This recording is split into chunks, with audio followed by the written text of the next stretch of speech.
Viva e seja bem-vindo ao Biosfera. Hoje vamos aprender como cultivar plantas sem terra. As hidroculturas estão a conquistar cada vez mais adeptos em Portugal. De forma criativa e económica, constroem-se hortas de água domésticas. Estes sistemas agrícolas alternativos requerem pouco espaço e utilizam os recursos naturais de forma eficiente. Podem hortícolas e aromáticas crescer sem solo? O Biosfera foi conhecer diferentes sistemas de hidrocultura que utilizam peixes ou macronutrientes para o crescimento das plantas. O convidado do bilhete de identidade desta semana é um minério fluorescente, a autunita é abundante em Portugal e é radioativa. E ainda as notícias que marcaram a agenda da semana e os índices que pautam a qualidade ambiental das cidades. Muitos são os temas que lhe farão companhia na próxima meia hora. Fique com o Biosfera. Nem todas as plantas necessitam de terra para crescer. Exemplo disso são os hidrocultivos, sistemas agrícolas simplificados que permitem poupar até 70% de água em comparação com a agricultura convencional. Uma alternativa bastante utilizada em países como a Holanda, Estados Unidos e Japão. Nesta estufa hidropónica, com 450 metros quadrados, aplica-se um modo de produção integrado. As plantas desenvolvem-se a partir de uma solução líquida que contém sais minerais dissolvidos em água, macronutrientes, de que é exemplo o sulfato de potássio, também utilizado na agricultura orgânica. O interesse da hidroponia surgiu do facto de termos uma propriedade com uma pequena dimensão, em que não era economicamente interessante fazer aqui produções da forma tradicional, que nos levou, enfim, a procurar encontrar outros métodos de produção que se coordenassem com a dimensão que a propriedade tinha. Nós aqui, neste pequeno espaço, temos aqui 4 maneiras diferentes de o fazer. Ora em substratos inertes, ora em sistemas de aspersão às raízes, ora em sistemas de filmes de água que passam pelas raízes e as alimentam, ora outro sistema que temos permanentemente a raiz mergulhada na solução nutritiva. E isto tudo fomos fazendo função do tipo de plantas que estamos a trabalhar, porque há uns sistemas que são um bocadinho mais adaptados a um tipo de plantas e outros a outros. A experimentação e a tecnologia modernizaram os cultivos hidropónicos, mas as suas origens remontam aos povos mais antigos. Registros históricos associam os jardins suspensos da Babilónia à hidroponia, em que as plantas que cobriam o Palácio Real eram alimentadas pela água que fluía por canais desenhados para esse efeito.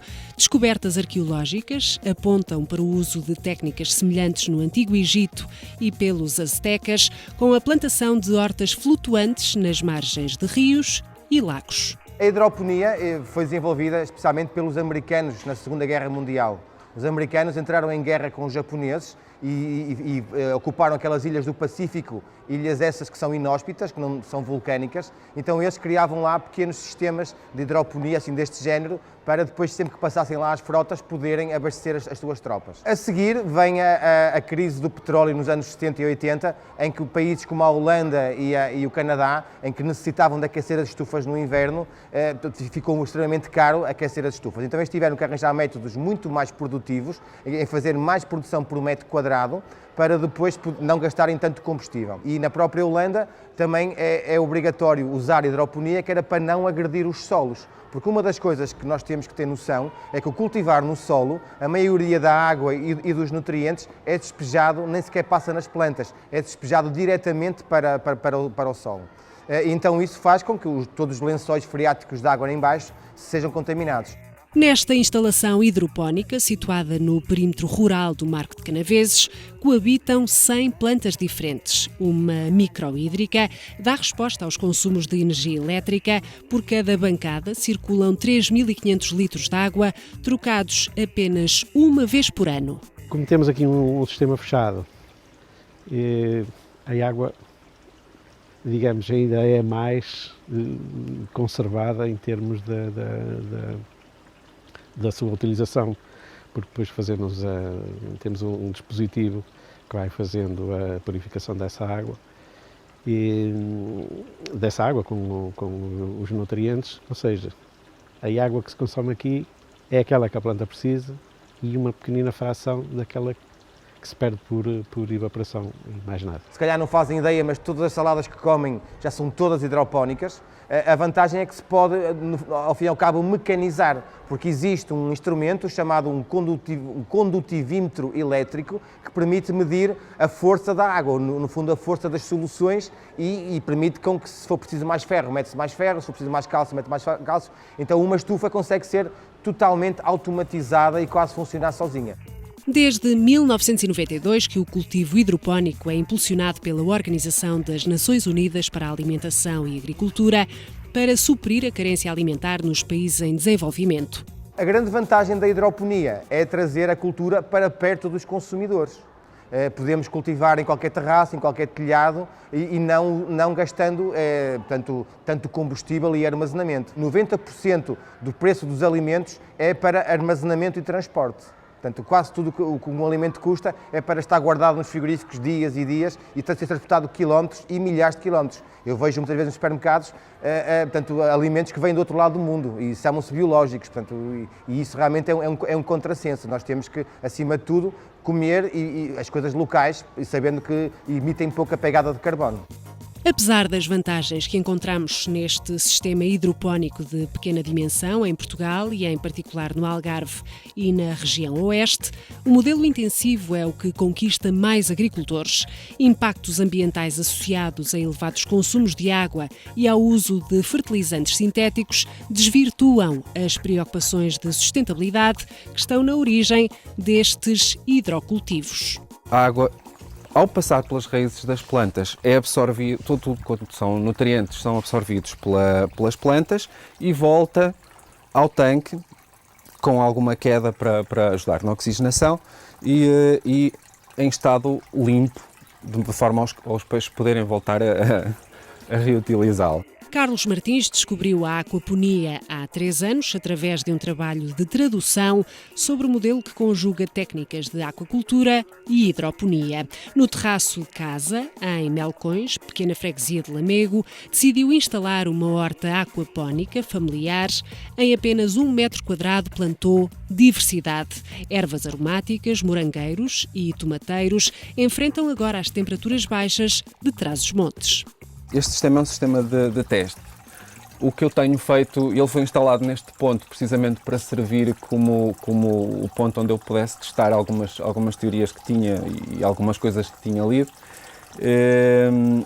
Interessava-me ver como é que um sistema destes que se foi pensado para ser em ambiente controlado, interessava-me ver como é que se comportava este sistema exposto aos elementos, neste caso. Portanto, o que eu tenho reparado é que a água, de facto, tem uma resistência térmica muito superior ao ar, enquanto as temperaturas cá fora descem muitas vezes abaixo de zero.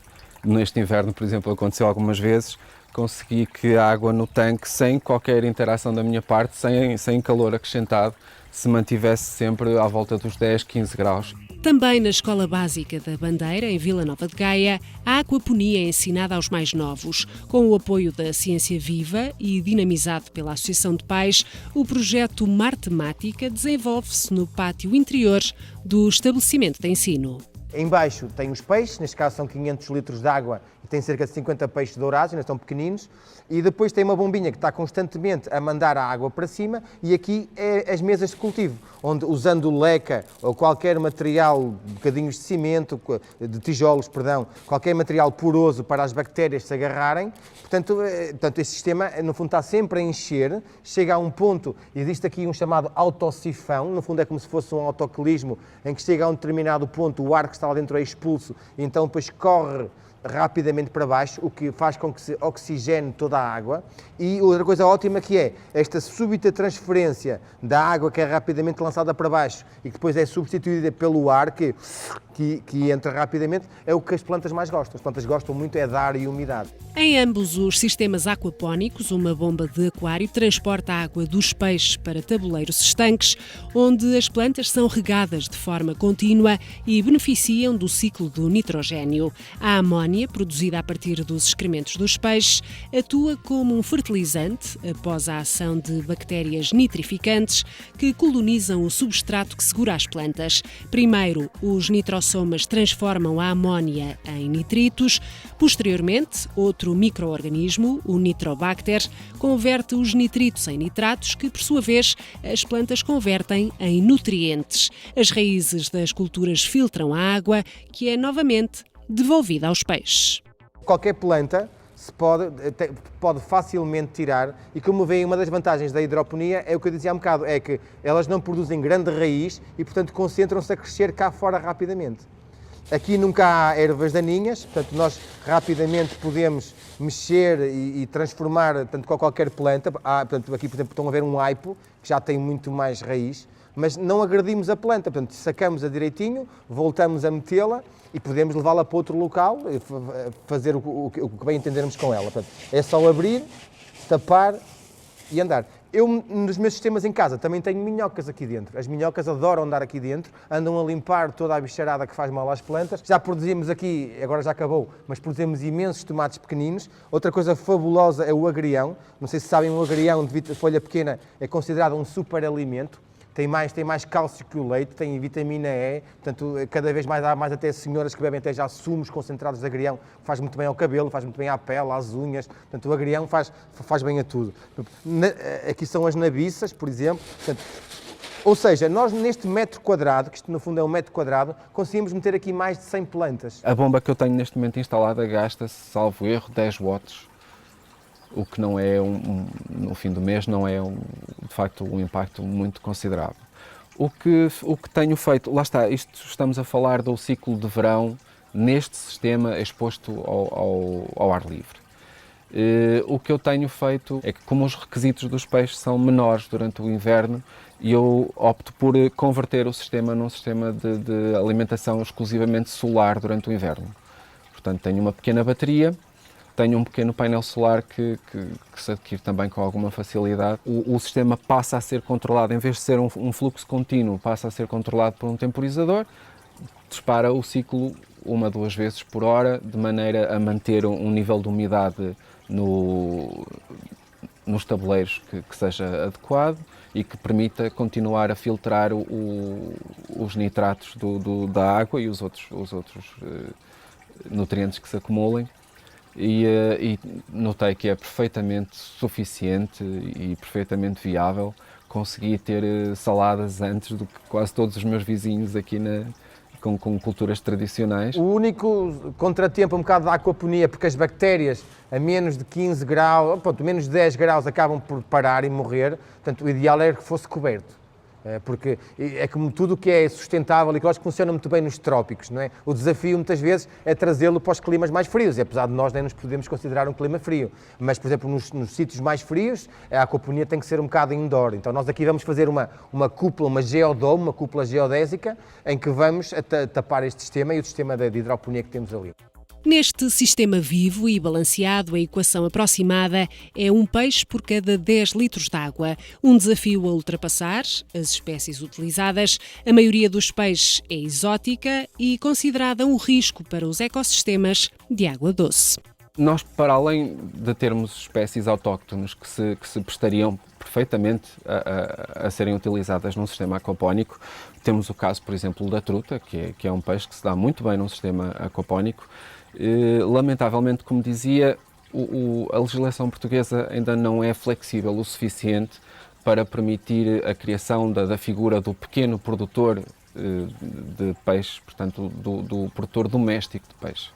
É um processo que se torna moroso, complicado burocraticamente e que pessoalmente optei por evitar. A carpa coa é um peixe super comum. Qualquer loja de animais hoje em dia tem ou consegue encomendar esta espécie com muita facilidade. É um peixe que não é dispendioso de adquirir e de facto é um peixe muito sociável, suporta densidades de população grandes, é um peixe que gosta inclusivamente de nadar em cardume, portanto adapta-se bem a um sistema deste género.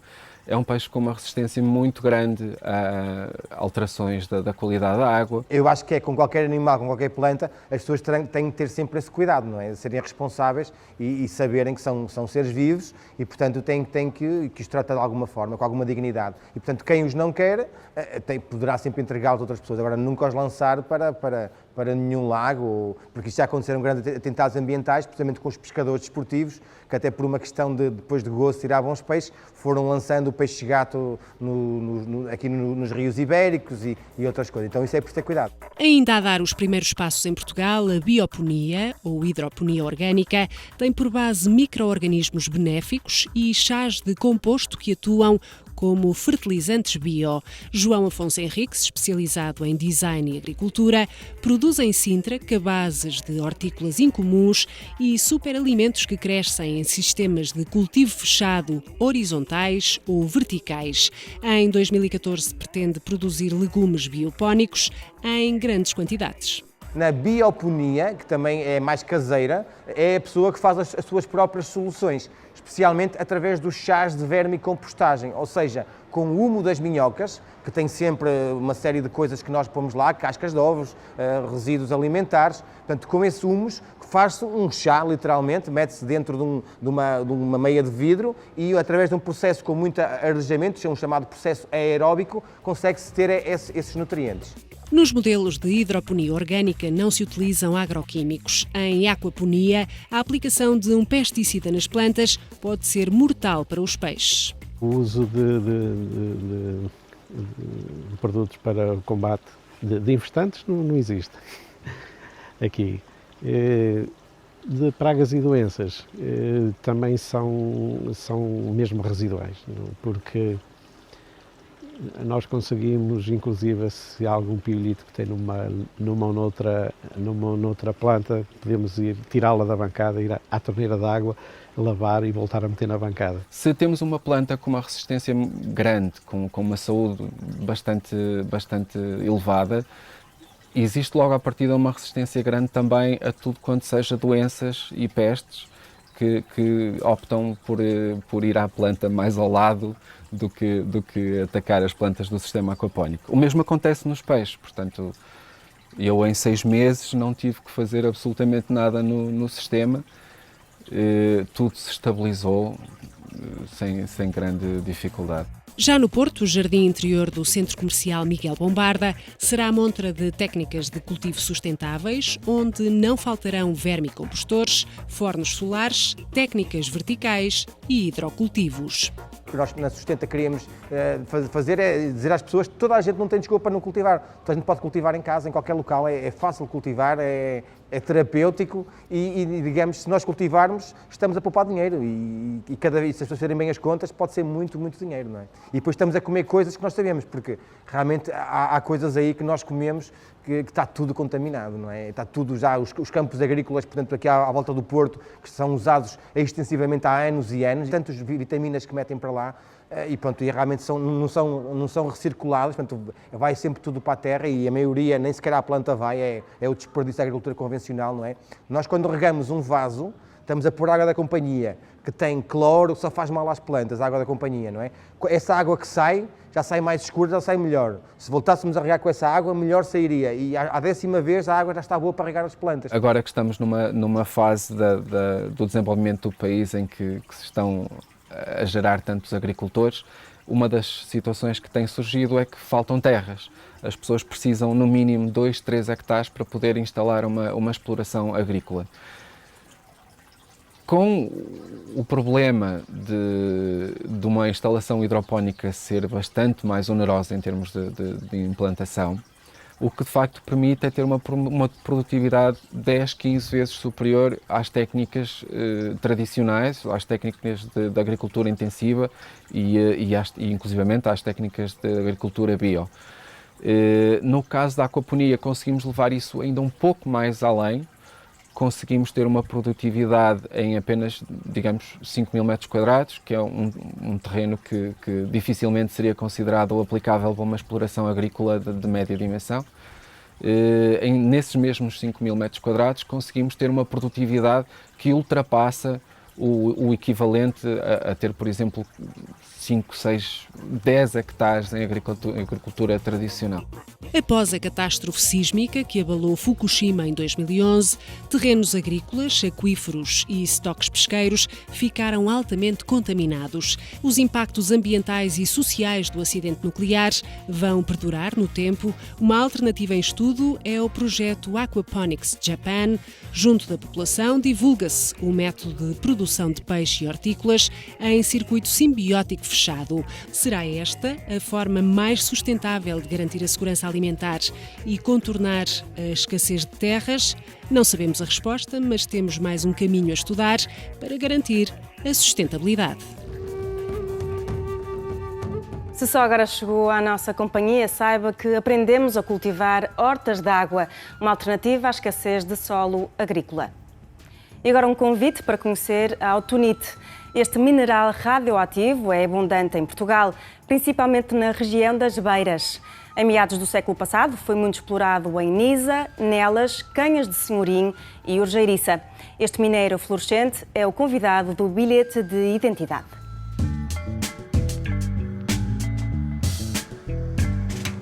Este mineral é autunite, que é um dos mais comuns minérios de urânio. E o urânio é, na realidade, o elemento químico mais relevante que entra na composição da autunite.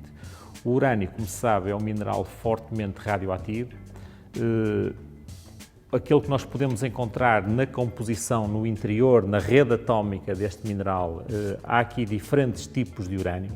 Há urânio com uma determinada carga atómica, que pode não ter interesse nenhum para a sua radioatividade, pode não ser muito importante, mas o urânio com peso atómico maior é aquele que tem propriedades radioativas mais importantes. Se eu aproximar do mineral aqui um contador Geiger, ele vai assinalar de que está a ser emitida uma radiação, só que essa radiação, neste conjunto, acaba por ser pouco intensa. Uma outra propriedade muito interessante deste mineral, do urânio, é a sua elevada fluorescência. Se eu fizer incidir sobre o urânio aqui um outro tipo de luz, uma luz negra, por exemplo, ele vai mudar a sua cor, ou seja, vai emitir uma radiação numa cor amarela muito mais intensa, ou até um amarelo mais esverdeado ainda. São minerais de origem magmática e estão associados muitas vezes a rochas de origem filoniana ou de rochas graníticas, mas que tiveram na sua origem um magma que, por arrefecimento, deu origem depois a estas formações, a estas concentrações de urânio e às rochas graníticas que normalmente lhe estão associadas.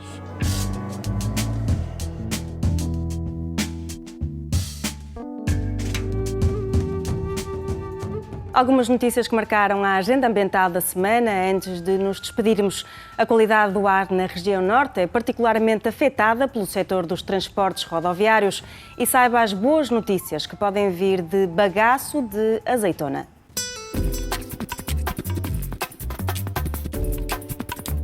Investigadores do CEBAL, Centro de Biotecnologia Agrícola e Agroalimentar do Alentejo, descobriram que, além de bioetanol, o bagaço da azeitona também tem compostos bioativos que maximizam os efeitos da quimioterapia em células humanas do cancro da mama.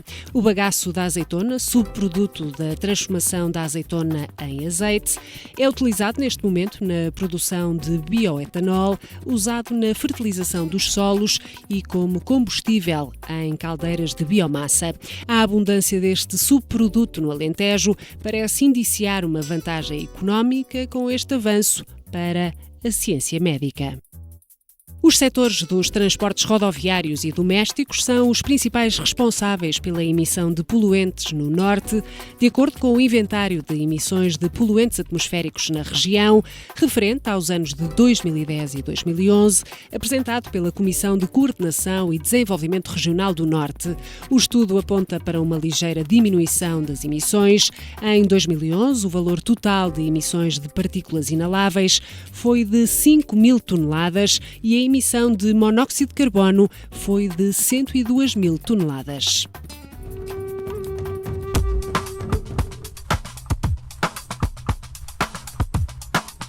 Terminamos o programa de hoje com os bioíndices. Começamos com o consumo de eletricidade referente ao mês de setembro. Em Portugal continental foram produzidos 19 gigawatts-hora a partir de energia hidráulica, 702 a partir de energia térmica e 731 a partir das torres eólicas. A produção energética resultante do regime especial aumentou 6% face aos resultados obtidos no mês de setembro do ano passado. As barragens produziram 718 gigawatts-hora. Esta fonte energética aumentou 134% face ao mesmo período de 2012. A produção de energia térmica, centrais a carvão, gás natural e fuel óleo, diminuiu 31%. Foram produzidos 1.173 gigawatts-hora. A importação de energia aumentou 14%. O consumo total, no mês de setembro, atingiu os 3.956 gigawatts-hora. Verificou-se um aumento de 0,7% face ao período homólogo de 2012. E agora o índice da pluviosidade registada no mês de setembro em Portugal continental. Foi no Algarve e no Norte que os índices de precipitação foram menores. No Sul, os valores foram mais elevados, com 30 milímetros. No centro do país, registou-se o valor da pluviosidade mais alto, com 52 milímetros. No centro do país, registou-se o valor de pluviosidade mais alto, com 52 milímetros.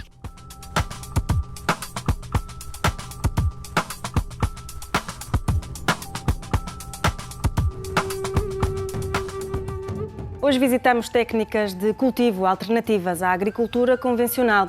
A hidro e a aquaponia podem ser uma solução a adotar quando os terrenos agrícolas não são suficientes ou o solo é de má qualidade. Em circuito fechado, permitem poupar água e revelam-se sustentáveis, caso a opção seja a utilização de fertilizantes orgânicos. No entanto, são sistemas que merecem a atenção das universidades portuguesas para os conhecermos melhor. Quanto a si, já sabe, marcamos encontro aqui na próxima semana, à mesma hora. Até lá, seja bioativo. À altura de ficar com as sugestões de agenda que lhe deixamos, 10ª Conferência Nacional do Ambiente e 12º Congresso Nacional de Engenharia do Ambiente, de 6 a 8 de novembro na Universidade de Aveiro. Exposição Viva Adaptações Botânicas está patente até 31 de dezembro no Jardim Botânico do Museu Nacional de História Natural e da Ciência, em Lisboa. Mais informações em www.mnhnc.ul.pt. Uma outra exposição durante todo o ano, também em Lisboa, atividades Ser Ciência no Jardim Botânico Tropical. Saiba tudo em http://ciência-em-rede.wix.com/Ser Ciência. E assim nos despedimos. Reveja o programa consultando o site da Farol de Ideias e fale connosco através da página do Facebook. Voltamos à sua companhia na próxima semana à mesma hora. Até lá, seja biopositivo.